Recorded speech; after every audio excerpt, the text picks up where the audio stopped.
Fire investigation teams have been examining the scene of the latest tragedy at Ripon Road in Stevenage all day, and they now believe that deadly poisonous fumes from polyurethane foam has claimed another 3 young victims and severely burned their mother.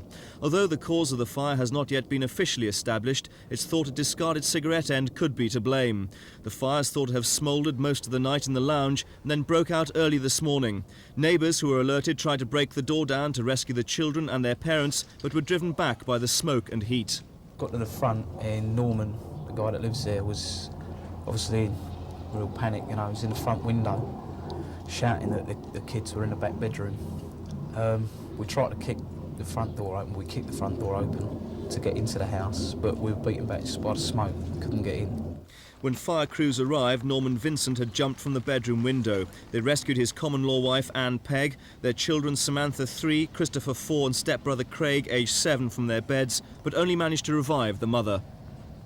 The loss of life at any fire is we take very personally. We obviously are ever hopeful that we will get to a fire and prevent that occurrence. It is particularly tragic when we have, as in this case, 3 children. Most of the men that attended, myself included, are parents, and to see 3 lifeless forms being resuscitated unsuccessfully is something that I don't like to see happen, and not something I will forget. The latest tragedy has again highlighted the lethal threat of plastic-based furnishings found in most homes. It's highly inflammable, and if it contains polyurethane foam, gives off deadly poisonous gases. On Sunday, 2 4-year-old twins and their 5-month-old sister died in a fire at their home in Manchester.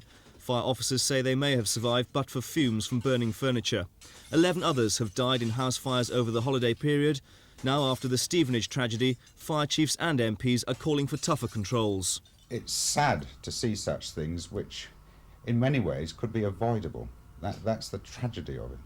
So what's the first step now to try and avoid future tragedies? It may not need legislation as such, because there is a variety of pieces of legislation under which regulations can be introduced to improve controls. And I think we may need to see further regulations to ensure that people can live more safely in their homes. Tonight, Anne Pegg is still in intensive care with severe burns, and Norman Vincent is said to be in deep shock. 2 of their children, Christopher and Craig, were due to start their new term at school today. Mark Longhurst at Stevenage for Thames News.